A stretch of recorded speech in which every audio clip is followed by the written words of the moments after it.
అందరూ తీసేస్తానంటే సీక్రెట్ చెప్తాను. మీ బ్రెయిన్లో అదనపు అనవసరమైన విషయాలు వెళ్లకుండా ఎట్లా కాపాడుకోవచ్చు. రైట్, 5 Cలు తొలగించుకోండి. 1, సినిమాలని అసలు 3 నెలలు టచ్ కూడా చేయదు. ఆ వాల్ పోస్టర్ కూడా చూడకూడదు. సినిమాల సంగతి తర్వాత మీకు నిజంగా అదనపు మార్పులు రావాలంటే ఏం చేయకూడదు, 3 నెలలు సినిమాలు మానేయండి.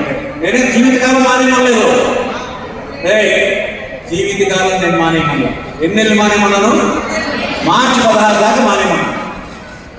అదేం పెద్ద కష్టం కాదు. ఆ తర్వాత చూడండి, రోజు 2 సినిమాలు. పరీక్ష 6 పరీక్ష అయిపోయింది కదా. మీరు అధిక మార్కులు సాధించాలంటే కొన్ని సాక్రిఫైసెస్ చేయాలి. ఏ త్యాగాలు చేయకుండా, ఏ ఆనందాన్ని విస్మరించకుండా, నా గొప్ప గొప్ప విజయాలు కావాలంటే ప్రపంచంలో ఎవరు సాధించలా. గొప్ప గొప్ప విజయాలు సాధించిన వాళ్ళందరూ ఎన్నో త్యాగాలు చేశారు, ఎంతో హార్డ్ వర్క్ చేశారు, ఎంతో ప్లానింగ్ చేసుకున్నారు, ఎంతో అది సాధించాలనేటువంటి తీవ్రమైన బర్నింగ్ డిజైన్తో పనిచేశారు. కనుకనే ఉన్నత స్థానాల్లోకి వెళ్ళారు. కనుక అవి మనం ఇమిటేట్ చేయాలి, కొన్ని త్యాగాలు చేయాలి. సినిమాలు వదిలేయండి, కేబుల్ టీవీ వదిలేయండి, క్రికెట్ అండ్ గేమ్స్ వదిలేయండి, షాకింగ్ కొత్త కబుర్లు మానేయండి. వచ్చిన దగ్గర నుంచి కొంతమంది కబుర్లు చెప్పుకుంటానే ఉన్నారు. అరే ఉదయం నుంచి పక్కన కూర్చున్నారు కదా, చెప్పుకుంటానే మాట్లాడుతూనే ఉన్నారు కదా. కాసేపు ముఖ్యమైన కార్యక్రమానికి వచ్చావు, ఇదన్నా కాసేపు మాట్లాడకుండా విందాం అని అనిపిస్తుందా కొంతమందికి? ఇప్పటికీ కూడా పక్కన మాట్లాడేవాళ్ళు కనిపిస్తున్నారు.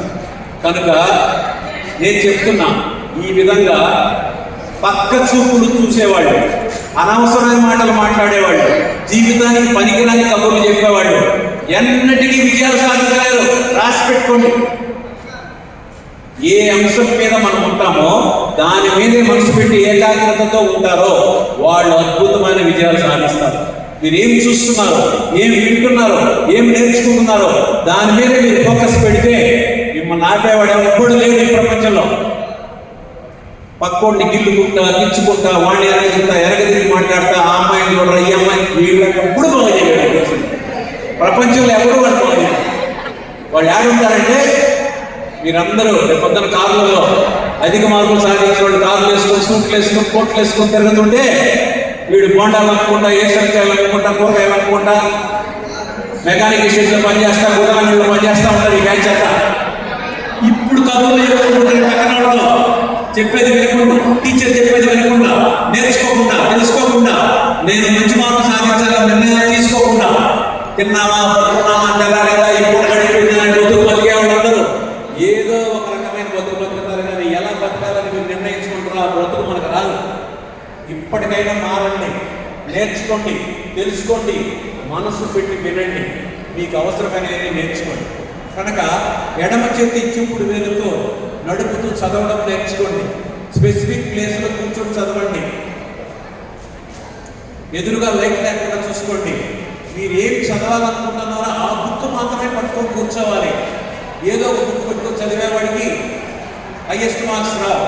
ఈరోజు నేను ఫిజిక్స్లో ఈ 4 క్వశ్చన్స్ నేర్చుకొని చదువుకొని లేయాలి అని తీర్మానం చేసుకొని ఈ మైండ్ని ఫీడ్ చేసుకొని కూర్చోండి. మీకు నిద్ర రాదు, మీకు ఆలోచనలు రావు, కళ్ళు మంటలు రావు, ఎప్పుడు రావు. ఈ మైండ్కి నువ్వు సజెషన్ ఇచ్చుకోవాలి. ఈరోజు ఈ ఫిజికల్ సైన్స్ ఈ 4 క్వశ్చన్స్ నేర్చుకున్న తర్వాత నేను పడుకుంటాను అని నీ బ్రెయిన్కి నువ్వు చెప్పుకొని కూర్చుంటే, ఆ ఒక్క బుక్ పెట్టుకొని కూర్చుంటే, వేరే పుస్తకాలన్నీ పక్కన ఎక్కడా ఉండాలి. సో స్థిరమైన ప్లేస్ నిర్ణయించుకున్నారు, స్థిరమైన బుక్ తీసుకున్నారు, ఎన్ని గంటల నుంచి ఎన్ని గంటల వరకు చదవాలో తీర్మానం చేసుకొని కూర్చున్నారు. మీరు అది పూర్తి చేసే వరకు మీ మైండ్కి స్ట్రెయిన్ రాదు, ఈ కళ్ళు మంటలు రావు, మీకు ఆవిడకులు రావు.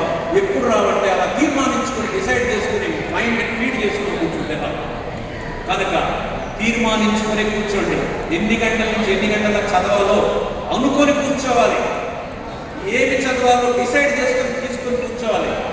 ఒక స్థలంలోనే కూర్చొని చదవాలి, ఒక పొజిషన్లోనే కూర్చొని చదవాలి, సిట్టింగ్ పొజిషన్లో, కుర్చీలో కానీ నేల మీద. ఇవి గుర్తుపెట్టుకొని మీరు చదవండి. మీరు చదువుకుంది 4-5 సార్లు చదివితేనే మీకు చాలా కాలం జ్ఞాపకంలో ఉంటాయి. ఏదో పుస్తకం తీసుకుని చదివితే జ్ఞాపకంలో ఉండవు. డిసైడ్ చేసుకుని చదివితే అవి జ్ఞాపకంలో ఉంటాయి. ఇది గుర్తుపెట్టుకోవాలి. మీకు ఎగ్జామినేషన్ పాయింట్ ఆఫ్ వ్యూకి వస్తే పరీక్షకు ముందు రోజుల నుంచి ఒక 4 రోజుల నుంచి మీరు ఆరోగ్య విషయంలో జాగ్రత్త తీసుకోండి. ఇష్టం వచ్చిన ఫుడ్ తినద్దు, వీధుల్లో అన్నీ తినద్దు, ఈగల వాళ్ళే తినద్దు, జాగ్రత్త, ఆరోగ్యం జాగ్రత్త. 10 సంవత్సరాల మీ కృషికి మిమ్మల్ని మీరు ప్రూవ్ చేసుకునే సమయం, మిమ్మల్ని మీరు ప్రదర్శించుకునే సమయం వచ్చింది. 10th class public exam. ఆ ఎగ్జామ్లో మీరు అద్భుతంగా విజయం సాధించాలంటే కొన్ని త్యాగాలు చేయాలి. నిద్రని త్యాగం చేయండి. ఎంత? కేవలం 2 hours రాత్రిపూట. ఖచ్చితంగా ఆహారం విషయంలో, నిద్ర విషయంలో, మీ బిహేవియర్ విషయంలో, మీ అలవాట్ల విషయంలో జాగ్రత్తలు తీసుకుంటేనే మీరు అనుకున్న మార్పులు అనుకునే వస్తాయి. నిద్ర 8 గంటలు ప్రతి మనిషికి నిద్రపోవాలి. అయితే ఎగ్జామినేషన్ టైంలో మాత్రం మీరు 6 గంటలు నిద్రపోయి ఆ మిగతా 2 గంటలు పరీక్ష రాసి వచ్చిన తర్వాత విశ్రాంతి తీసుకున్నప్పుడు 2 గంటలు మీరు విశ్రాంతి తీసుకుంటే 24 అవర్స్లో 8 అవర్స్ కవర్ అయిపోతారు. కనుక మిగతా రోజుల్లో 8 గంటలు పడుకోండి. ఎగ్జామ్స్ బిఫోర్ మాత్రం on the day of examination 6 hours తగ్గకుండా నిద్రపోవడానికి ప్రయత్నం చేయండి. 6 అవర్స్ తగ్గకూడదు. సో ఇది ఇంపార్టెంట్ థింగ్. సో ఆహారం విషయంలో బయట తిని ఆపేయాలి. ఇంట్లో చేసిన ఫుడ్డే తినాలి. అలా తిన్నప్పుడు మాత్రమే మీరు ఆరోగ్యంగా ఉంటారు. మంచినీళ్ళ విషయంలో సేఫ్టీ వాటర్ తాగండి. మోషన్స్, వామిటింగ్స్, జ్వరం వచ్చిందనుకోండి, పొద్దున్న ఎగ్జామ్ ముందు రోజు వచ్చినాయనుకోండి, ఏది పడితే తిని ఎక్కడ పడితే అక్కడ నీళ్ళు తాగితే ఇంత సంవత్సరాలు 10 ఏళ్ళ పాటు మీరు శ్రమంతా వేస్ట్ అయిపోతుంది కదా. గుర్తుపెట్టుకోండి, ఆరోగ్యాన్ని ప్రొటెక్ట్ చేసుకోవాలి, నిద్రను ప్రొటెక్ట్ చేసుకోవాలి. ఆహారం విషయంలో కూడా ఎగ్జామినేషన్ టైమ్స్లో కేర్ఫుల్గా ఉండాలి. మీరు చద్దన్నం తిని వెళ్ళొద్దు ఎగ్జామినేషన్కి. రాత్రి మిగిలిపోయిన ఆహారం తిని, బిర్యానీ తిని వెళ్ళొద్దు. లైట్ ఫుడ్ తిని వెళ్ళండి. మీ బ్రెయిన్ యాక్టివ్గా పనిచేస్తుంది. లైట్ ఫుడ్, ఇడ్లీలు, తప్పనిసరి అయితే దోశలు లేదా ఉప్మా ఇలాంటివి మాత్రమే తినాలి. వీధుల్లో ఉండేటువంటి నూనెతో చేసిన బోండాలు లాంటివి, ఇండైజెషన్ కలిగించేటువంటివి ఏది తినకూడదు. ఎగ్జామినేషన్లో లిమిటెడ్గా తిని వెళ్ళాలి. మీరు 4 ఇడ్లీ తినేది మీ కెపాసిటీ అయితే మీరు 2 ఇడ్లీ లేదా 3 ఇడ్లీ తినాలి. 1 ఇడ్లీ తగ్గించుకోవాలి ఎగ్జామినేషన్ రోజు. మీకు మెమరీ బాగా పనిచేస్తుంది, షార్ప్గా ఉంటుంది. మీరు ఇక్కడ దాకా తినిపోతే మీకు అంత యాక్టివ్గా మీకు బ్రెయిన్ ఉండదు. వచ్చిన తర్వాత పరీక్ష రాసి వచ్చిన తర్వాత మీరు ఉదయం తగ్గించుకున్నది ఇప్పుడు యాడ్ చేసుకోండి. అడిషనల్గా కడుపు నిండా తినండి. 2 గంటలు పడుకోండి. ఆ తర్వాత నెక్స్ట్ డే బుక్ బయటికి తీయండి. సో ఎగ్జామినేషన్ పోయే ముందర చాలా జాగ్రత్తగా ఉండాలి. మిమ్మల్ని ప్రోత్సహించే వాళ్ళతో మీరు మాట్లాడాలి. మిమ్మల్ని డిస్కరేజ్ చేసేవాళ్ళు, మిమ్మల్ని తిట్టిపోసేవాళ్ళు, మిమ్మల్ని డిస్కరేజ్ చేసేవాళ్ళు మాట్లాడద్దు. అసలు దూరంగా ఉండండి. వీడు బాగా చదువుతాడు, ప్రమాణ మార్కులు తెస్తాడని కొంతమంది చెప్తుంటారు. మీ అత్తల మార్కులు వచ్చిందని ఉంటారు. వాళ్ళతో కలపండి. మిమ్మల్ని ఎప్పుడు తిట్టిపోసేవాళ్ళు ఉంటారు. వాళ్ళు టచ్ కూడా చేయొద్దు ఎగ్జామినేషన్ టైంలో. మీరు డిస్కరేజ్మెంట్కి గురవుతారు. కనుక మాటలు తగ్గించుకోండి, ఫ్రెండ్షిప్ తగ్గించుకోండి, ఎక్కువగా ఎంటర్టైన్మెంట్ తగ్గించుకోండి, రిక్రియేషన్ తగ్గించుకోండి, జాగ్రత్తగా ఫుడ్ తినండి, జాగ్రత్తగా నిద్రపోండి. ఎగ్జామినేషన్కి అర్లీగా బయలుదేరండి. మీ హాల్ టికెట్ ఇవ్వడంతో మీరు ఏం చేయాలంటే ఒక కిట్ తయారు చేసుకోవాలి. అబ్బాయిలు కూడా అందులో మీ హాల్ టికెట్, మీకు అవసరమైన పెన్నులు, పెన్సిళ్ళు, ఎరేజర్లు, షార్ప్నర్లు పెట్టుకోండి. అక్కడ పోయి అందరిని అడుక్కోకండి.